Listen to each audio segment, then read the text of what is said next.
तमाम कष्टों के साथ साथ, समस्याओं के साथ साथ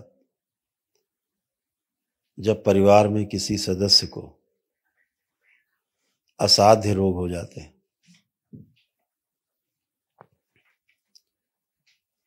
तो पूरा परिवार तिल तिल करके मरता है। असाध्य रोग तो एक को होता है, लेकिन पूरा परिवार कष्ट झेलता है, शारीरिक रूप से, मानसिक रूप से, आर्थिक रूप से, सामाजिक, पारिवारिक, तमाम प्रकार के संकट घेरते हैं। उस समय साथ देने वाला कोई होता नहीं है। बहुत अच्छे अच्छे लोग जो होते हैं वो भी किनारा कर लेते हैं। और असाध्य रोग जिसको होते हैं, असाध्य रोग का अर्थ है वह रोग जो कभी भी ठीक नहीं होता, जिससे मृत्यु तय है। बहुत सी जगह तो परिवार के लोग किनारा कर लेते हैं असहाय होकर के, नहीं क्षमता होती है तो तिल तिल करके मरते हुए अपने परिवार के सदस्यों को देखते हैं। लेकिन जब रोगी नकारात्मक असाध्य रोगों की स्मृतियां रहती हैं, पितरों की स्मृतियां रहती हैं, उन स्मृतियों के कारण जो रोग होते हैं, तो कितना भी सक्षम व्यक्ति क्यों ना हो, स्वयं बहुत बड़ा वैद्य, डॉक्टर, बहुत बड़ा वैज्ञानिक क्यों ना हो, उन असाध्य रोगों से उसकी मृत्यु तय है। बचने का उपाय नहीं है। बिना दरबार की प्रक्रिया किए, वैदिक प्रक्रिया किए बचने के चांस नहीं रहते। तमाम रोग और कष्ट आदमी झेल लेता है, स्वस्थ होता है, फिर कष्ट में आता है, फिर स्वस्थ होता है, फिर कष्ट में जाता है, ऐसे जीवन चलता रहता है। लेकिन असाध्य रोग का अर्थ है कि उसी में घूम घूम के वही रोग, घूम घूम के वही रोग, तमाम चिकित्सा के बावजूद भी, तमाम जप तप अनुष्ठान पूजा पाठ के पश्चात भी रोग बढ़ता रहता है, कष्ट बढ़ते रहते हैं। तब दरबार ने ये निर्णय लिया कि बहुत से परिवार ऐसे हैं जिनमें क्षमता नहीं रह गई इलाज कराने की, या क्षमता है भी तो अब कोई रास्ता नहीं सूझ रहा, सब जगह से जवाब हो गया है कि अब कोई उपाय नहीं है। तो दरबार ने एक रास्ता खोला, एक शक्ति खोली विशेष रूप से असाध्य रोगियों की जो स्मृतियां हैं उनकी असाध्य, उनके नष्टीकरण के लिए, ताकि रोग की जड़ नष्ट हो। और उसके लिए एक निःशुल्क व्यवस्था की कि कैंसर के जो रोगी हैं उन सबको वैदिक प्रक्रिया के द्वारा जो भी दरबार शुभकामनाएं दे सकता है, उनको स्वस्थ कर सकता है, रोगी नकारात्मक स्मृतियां नष्ट कर सकता है वैदिक प्रक्रिया के द्वारा। ऐसे बच्चे जो 14 वर्ष से कम उम्र के हैं, उनके स्वयं के कष्ट हो, असाध्य कोई कष्ट है, या गरीबी रेखा से नीचे लोग जी रहे हैं जिनका कोई नहीं, तो दरबार ने एक शक्ति खोली कि आप सब भी उसमें सहभागी हों और आप सबके भी कष्ट जाएं। निश्चित रूप से जिनकी उम्र पूरी नहीं हो रही है, यानी अभी उम्र शेष है, अकाल मृत्यु के कारण प्राण जा रहे हैं, रोग कष्ट बने हैं, प्राण निकल रहे हैं, किसी भी रूप में बचने के चांस नहीं, डॉक्टर ने भी जवाब दे दिए। आप यहाँ बैठे लोगों में से अधिकांश लोगों को डॉक्टर्स ने जवाब दे रखे हैं, या तो कह दिया इसकी कोई औषधि नहीं है, या कह दिया अब कोई औषधि इनमें काम नहीं करेगी, घर ले जाओ और मृत्यु का इंतजार करो, प्रतीक्षा करो। इस समय सहारा देने के लिए सबसे आगे जो आपका है वो करौली शंकर महादेव धाम का ये दरबार आपके साथ है। ये दरबार कोशिश करेगा कि आपके परिवार का सदस्य जो बहुत ही गंभीर रूप से बीमार है वह स्वस्थ हो, हर संभव कोशिश करेगा। और ये सब निःशुल्क करेगा, बिना किसी प्रकार के आपसे धनराशि लिए, सब निःशुल्क करेगा दरबार आपको। जैसे अभी निःशुल्क दिव्य वैदिक अनुष्ठान हुए, अभी आगे भी और अनुष्ठान होते रहने, हर महीने आपको कराएंगे, दरबार कराएगा क्रम से एक एक करके। उसके लिए आपको करना यही है कि जब अगली तिथि आपको अभी दी जाएगी, अभी बताई जाएगी, उस तिथि में आपको जो रोगी सदस्य परिवार का जिसको कष्ट है, अभी जो कष्ट थे दरबार आने के पहले तक, और जब अगली बार आप आएंगे तो ये लिख करके कागज में जरूर रहे कि ये कष्ट थे, ये कष्ट थे, ये कष्ट थे, ऐसे से कष्ट थे, अब ये कष्ट नहीं है, जो भी जैसा है, या ये कष्ट अभी बाकी है, या ये कष्ट पहले से बहुत कम हो गया है, थोड़ा रह गया है, जो भी जैसी स्थिति हो वैसा लिख करके उस पीड़ित व्यक्ति से परिवार के पूछ के और लिख करके कागज पे आपको लाना जरूर है, ताकि आपकी रिकॉर्ड फाइल बन सके और दरबार उसी अनुसार आपको आगे वैदिक प्रक्रिया में आगे और शामिल कर सके। तो आप सभी लोग इस बात का विशेष ध्यान रखेंगे कि अगली बार जब आप आएंगे तो वो ले करके आएंगे। जो फीडबैक है, फीडबैक समझ रहे हैं, और 1 मिनट का उससे वीडियो 2 मिनट का बनवा के बोलते हुए वो कि हाँ मुझे ऐसे ऐसे कष्ट थे, ये कष्ट था, अब मुझे इतना आराम है, ये आराम है, ये आराम है, और ये कष्ट बाकी है, कुछ भी जो भी है आप जरूर ऐसा करके लाएंगे। दरबार आपके साथ पूरा पूरा सहयोग करेगा। आप सभी को सारे कोड नंबर अलॉट किए गए हैं, उस कोड नंबर से हमेशा आपका रिकॉर्ड दरबार में रहेगा। जब भी कभी आपके यहाँ से कोई भी आएगा, आप आएंगे मतलब, तो वो तुरंत फाइल आपकी निकलेगी और जो आपकी समस्या है उसका निदान के साथ निवारण करने की भी कोशिश की जाएगी कि आप सभी स्वस्थ रहें। दरबार जीरो मेडिसिन के आधार पे आपका वैदिक प्रक्रिया करा करके और स्वस्थ करने की कोशिश करता है। आपकी आस्था, विश्वास और श्रद्धा के दम पर आप अपने लिए, अपने परिवार के सदस्यों के लिए जो प्रार्थना और संकल्प करते हैं, उनके आधार पर आप स्वस्थ होते हैं। यही वैदिक प्रक्रिया है। और इस दरबार के पास लाखों लोगों का रिकॉर्ड है। जो दरबार से 20-25 लाख लोग स्वस्थ हुए हैं दरबार से। ऐसे तमाम लोग स्वस्थ हुए हैं जिनको डॉक्टर ने मना कर दिया कि नहीं साहब घर जाओ, अब कोई उपाय नहीं बचने का, अब तो घर में रखो, अब मृत्यु तय है। आज वो लोग अच्छे से जीवन जी रहे हैं। ऐसे लोग दरबार आने के बाद, जिनको कहा गया कि महीने खाने में मर जाएंगे, महीने 10 दिनों में मर जाएंगे, 2 महीने में मर जाएंगे, वो 3-3, 4-4 साल से जीवित हैं और स्वस्थ हैं। अपने ही प्रार्थना संकल्प से स्वस्थ हैं, वैदिक प्रक्रिया करके स्वस्थ हैं। परिवार में ज्यादा कष्ट है तो फिर आप लोगों को अगर सक्षम है तो 1 दिवसीय अनुष्ठान में जाना चाहिए। अदरवाइज एक व्यक्ति के लिए दरबार तो आपके साथ है ही, आपको लाभ पहुंचाने के लिए कि आपको लाभ पहुंचे। इस बात को हमेशा ध्यान रखें कि जो असाध्य रोगी हैं उनमें शरीर के लेवल दूषित हो जाती है, तो उनके शुद्धिकरण के लिए क्या करें कि हम और तेजी से स्वस्थ हों। इनमें औषधियां और उल्टा काम करती हैं। आदमी अपने असाध्य रोग से पीड़ा में है, कष्ट में है, यह औषधियां, दर्दनाशक औषधियां, ये जो औषधियां देते हैं, कहते हैं एंटीबायोटिक हैं, ऐसी औषधियां, निद्रा देने की औषधियां, इनके अलावा यही औषधि है, इसके अलावा इनके पास कोई भी औषधि नहीं है। आप सभी को पता है कैंसर को खत्म करने के लिए आज तक कोई भी दवा नहीं बनी है। उसके बाद भी आपको दवा खिलाई जाती है। नाम है असाध्य रोग की, कभी ठीक नहीं होगा, लेकिन फिर भी दवा खिलाए जा रहे हैं।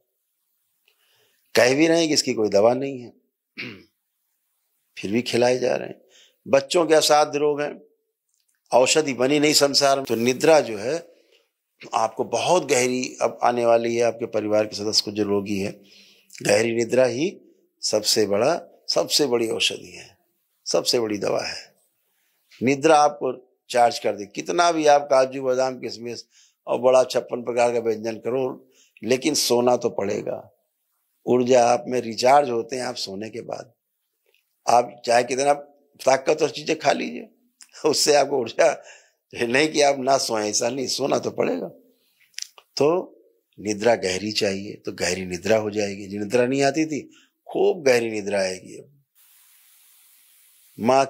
माँ का चित्र अपने घर में रखो, जो बना हुआ है माता का विग्रह है, माँ महाकाली का एक फोटो है, बाबा माँ की लगी हुई है, बीच में माँ की एक फोटो है, माँ महाकाली की। ऐसे यहाँ से एक चित्र लेकर के अपने घर में रख करके संकल्प प्रार्थना करें, तब करें। रोज प्रातः काल जो आपके घर में रोगी है उसको दर्शन कराएं, उसको प्रणाम कराएं, अपनी प्रार्थना करें कि माँ हमारा आज का दिन शुभ हो। रोज यही प्रार्थना करनी है कि माँ हमारा आज का दिन शुभ हो। ऐसे हर दिन शुभ होता जाएगा तो पूरा जीवन शुभ हो जाएगा। ऐसे प्रार्थना करके अपनी स्मृतियां हैं उनको नष्टीकरण करना है। दूसरा, एक बात ध्यान रखनी, भोजन।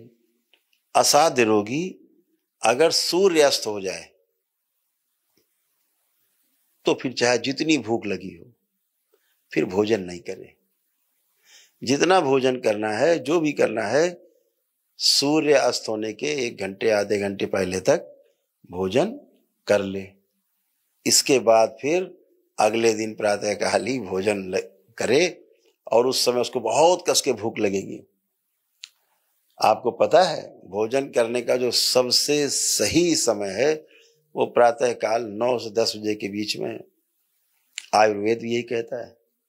आयुर्वेद के अनुसार जो उपवेद है हमारे वेदों का, उसके अनुसार सबसे सही समय प्रातःकाल 9 से 10 का ऐसा समय है कि आप कुछ भी खाओ भस्म हो जाएगा खा के।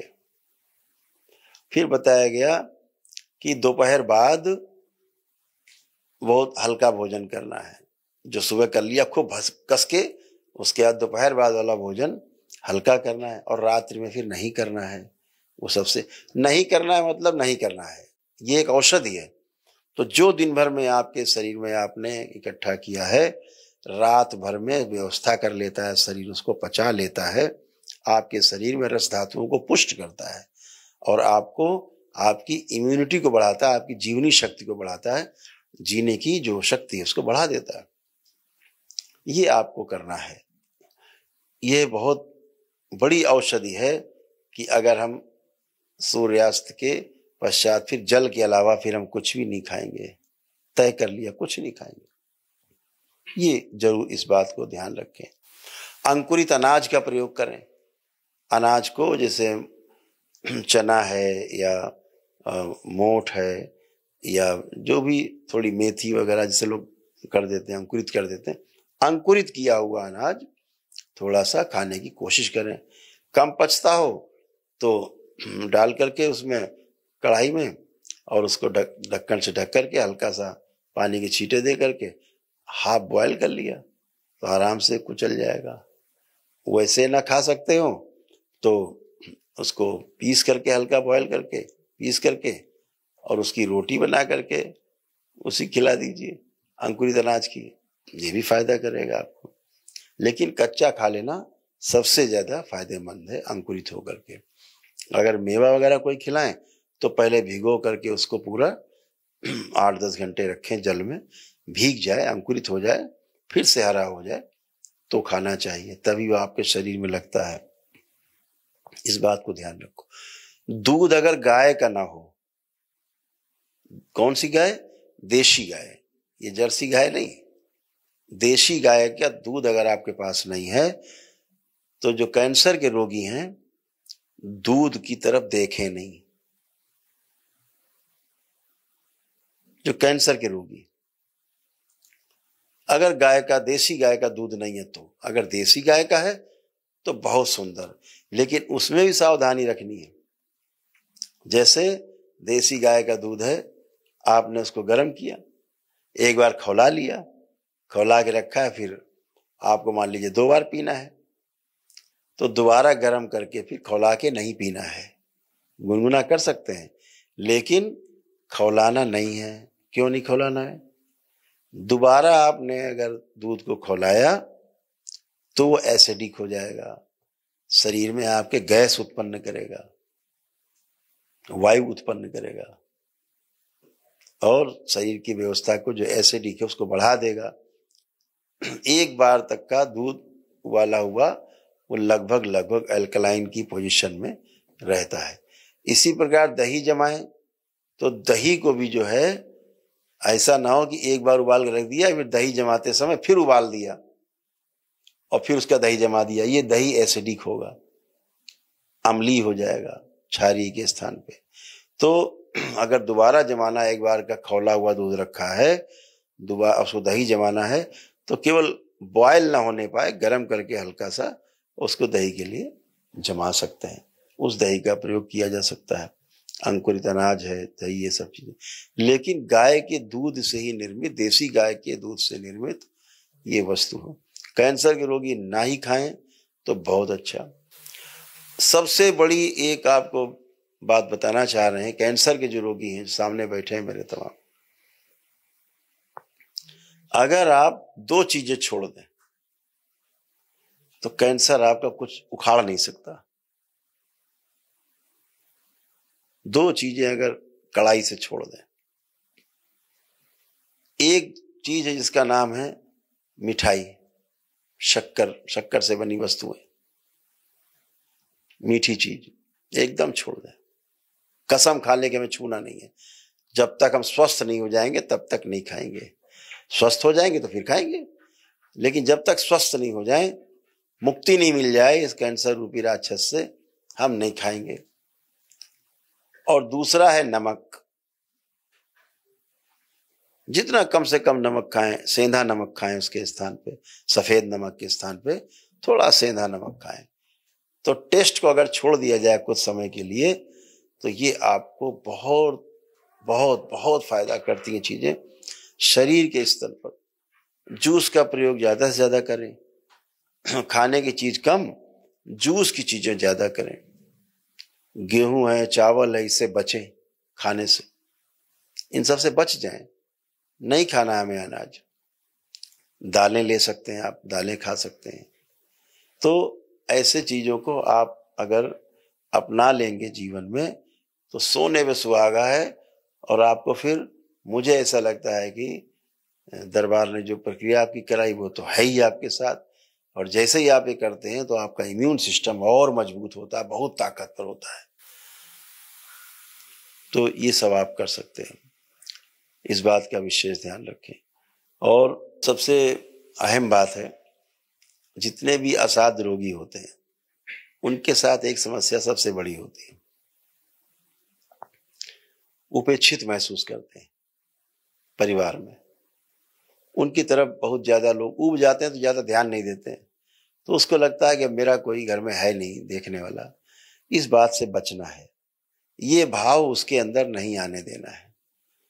बहुत सहानुभूति रखनी है, उसकी एक बात पे तुरंत 4 लोग खड़े हो जाओ, हाँ बोलो बताओ क्या बात है, इतनी सहानुभूति रखिए। ये सहानुभूति बहुत बड़ी दवा है। जब अस्पताल में कोई व्यक्ति भर्ती होता है और वहां आप उसको देखने जाते हैं किसी नजदीकी आदमी को, वो अंदर कितना खुश होता है क्या, और रात में शाम को बताता है आज फला फला आए थे, आज फलाने भैया आए थे, आज फलानी चाची आई थी देखने, बड़ा प्रफुल्लित होकर बताता है। यह जो प्रफुल्लता है वह उसकी औषधि है। तो आप जितना उसके लिए सहानुभूति रख सकें, उसके प्रति केयरिंग हो सकें, उसको ज्यादा से ज्यादा देखभाल कर सकें, ये उसके लिए संजीवनी का काम करती है। कैंसर के बारे में एक बहुत बड़ा भ्रम है। अभी तक इसका जो ट्रीटमेंट है सफल, सटीक खोजा नहीं जा सका है। अभी इसका परीक्षण भी ठीक से खोजा नहीं जा सका है, डायग्नोसिस भी ठीक से नहीं हो पाता है। शरीर में आप ऐसे समझो, इस बात को बहुत ध्यान से सुनना और समझना, जो आप लोग सामने बैठे हो भुक्तभोगी हैं, और जो लोग सुन रहे हैं मुझे दरबार के लोग, उनसे भी कहना चाहेंगे वो भी सुने ध्यान से। कैंसर कभी भी बनता है तो किसी भी अंग में हो, बनता मस्तिष्क से है। यहां के असंतुलन से शरीर में कैंसर बनता है।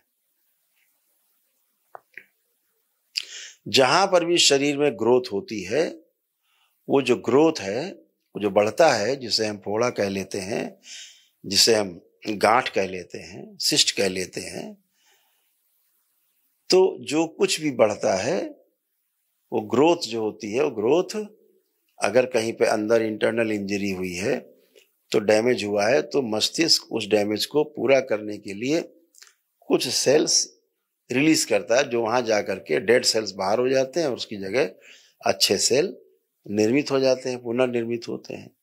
जो एसेंशियल ऑर्गन्स हैं उनसे हट के बात हम कर रहे हैं बाकी जगह पर। लेकिन जब मस्तिष्क और शरीर का संतुलन नहीं रहता, तो जहां पर चोट लगी, जहां पे कष्ट है, जहां घाव है, उसको पूरा करने के लिए वहां से मांग हो रही है कि हमें भाई 10 लाख सेल भेजे जाएं। मस्तिष्क सुनता है कि शायद 20 लाख मांग रहा है, वो 20 लाख रिलीज कर देता है, तो 10 लाख तो गए और 10 लाख डिपॉजिट हो जाते, तो बड़ा हो जाती जगह। ऐसे रोज होता रहता है, धीरे धीरे वो जगह बड़ी होती जाती है। तो हर गांठ, हर सिस्ट, हर घाव कैंसर नहीं होता। ये इन्फ्लेमेशन के कारण हो सकता है, इन्फेक्शन के कारण हो सकता है, वो जगह घाव बढ़ सकते हैं, गांठ लम्स बन जाते हैं। तो ये आवश्यक नहीं है कि वो कैंसर ही है, लेकिन अज्ञानतावश आपको बता दिया जाता है कि आपको कैंसर है। कैसे? 2 प्रकार के सेल होते हैं कैंसर में।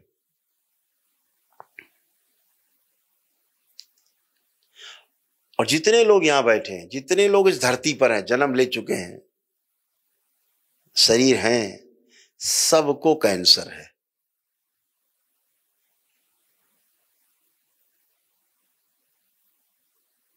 एक व्यक्ति ऐसा नहीं है जिसको कैंसर नहीं है, कैंसर के सेल नहीं है। पुरुषों में ज्यादातर प्रोस्टेट में और जो थायराइड ग्लैंड्स हैं, यहां पर वो सेल्स जो होते हैं वो हैं। तो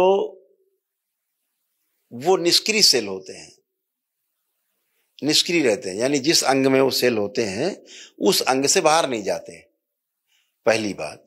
दूसरी बात, वो सेल जो निष्क्रिय है, जिस अंग में रहता है अंदर, वहां पर भी उस अंग को नुकसान नहीं पहुंचाता है। प्राकृतिक रूप से एक व्यवस्था है। जैसे इस सृष्टि में उजाले के साथ अंधेरे की आवश्यकता है, ऐसे ही शरीर में भी एक व्यवस्था है। हर चीज की एक व्यवस्था है, कोई चीज बिना प्रयोजन के नहीं है, एक व्यवस्था के रूप में। जब आप देखेंगे तो आपको रोग नहीं दिखेगा, वो आपको स्वास्थ्य दिखेगा, एक वरदान के रूप में दिखेगा। तो क्या होता है, वो सेल जो निष्क्रिय रहता है, एक सेल होता है जो एग्रेसिव होता है, मतलब बहुत तेजी पकड़े रहता है। उसको अगर छेड़ दिया जाए तो भागता है निकल के उस अंग से और पूरे में फैलने की कोशिश करता है, बहुत तेज फैलता है। तो ऐसी कोई मशीन आज तक नहीं बनी कि आपको कोई फोड़ा हुआ है, कोई गांठ हुई है और आप बायोप्सी कराने जाओ, मेमोग्राफ कराओ, आप बायोप्सी कराओ, आप जा करके उसको टेस्टिंग कराओ, तो क्या होगा, पेट स्कैन कराओ तो क्या निकलेगा, कैंसर। तो कैंसर सेल तो पहले से ही मौजूद है, लेकिन निष्क्रिय वाले मौजूद हैं।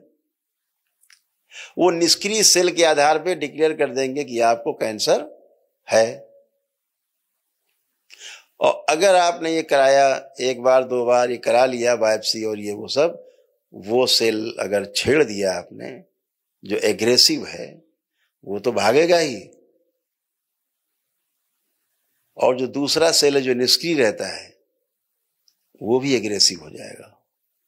क्यों? कैंसर के फोड़े का मुंह उल्टा होता है हमेशा। बायोप्सी करके उसको एक मुंह खोल देते हैं, जैसे ही उसकी प्रकृति से छेड़छाड़ की, वो फैलना शुरू होता है। इसको कोई रोक नहीं सकता।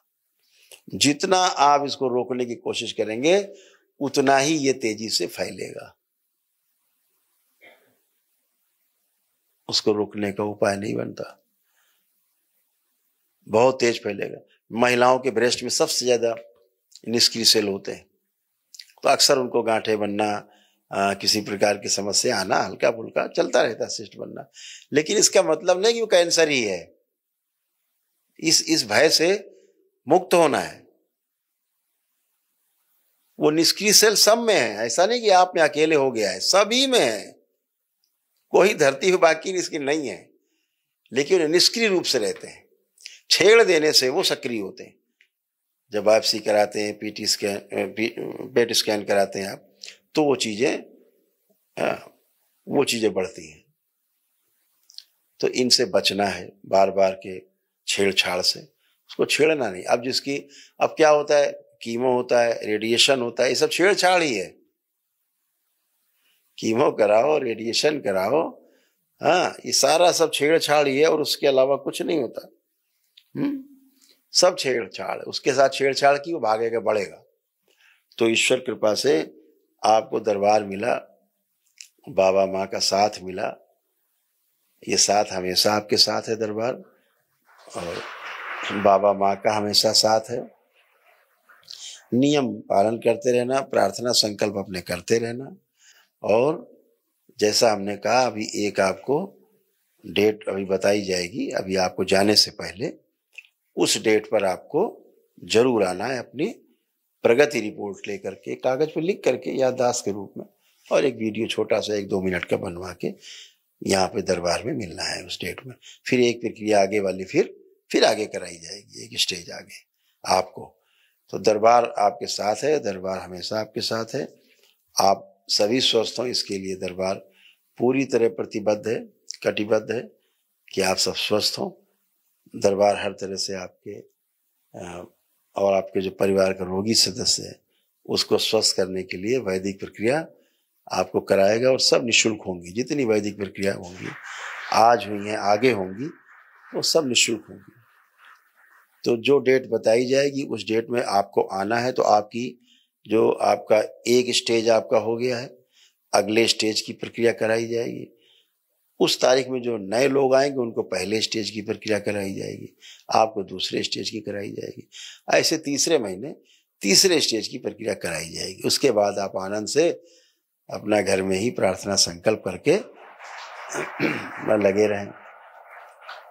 समय समय पर हम एक संकल्प ऐसा बनाएंगे जो असाध्य रोगियों के लिए केवल होगा, जिसमें आप लोग बैठ करके हमारे साथ ऑनलाइन संकल्प भी कर पाएंगे। उससे और ज्यादा तेजी से आपको लाभ होने की संभावना बढ़ जाएगी। तो एक तारीख आप लोग अपने मस्तिष्क में नोट कर लें, कागज में नोट कर लें। 26 अप्रैल को आपको यहाँ आना है। तो 26 अप्रैल आप आएंगे तो आपको एक प्रक्रिया अगली करा दी जाएगी, और जो नए लोग रजिस्ट्रेशन कराना चाहें, वो भी रजिस्ट्रेशन करा के बीच में 26 अप्रैल को उनकी प्रक्रिया भी कराई जाएगी। इस बात का विशेष ध्यान रखें। जिनकी प्रक्रिया हो चुकी है दरबार से अभी, वो उनकी दूसरे स्टेज की प्रक्रिया होगी 26 अप्रैल को, और जो पहली बार आएंगे, उनके पहले स्टेज की प्रक्रिया होगी 26 अप्रैल को। तो अपना अपना रजिस्ट्रेशन कराते जाएंगे। आपका सारा रिकॉर्ड सुरक्षित है, ताकि आपसे संपर्क बनाए रखा जा सके। कोई दिक्कत है तो उसको दूर की जा सके।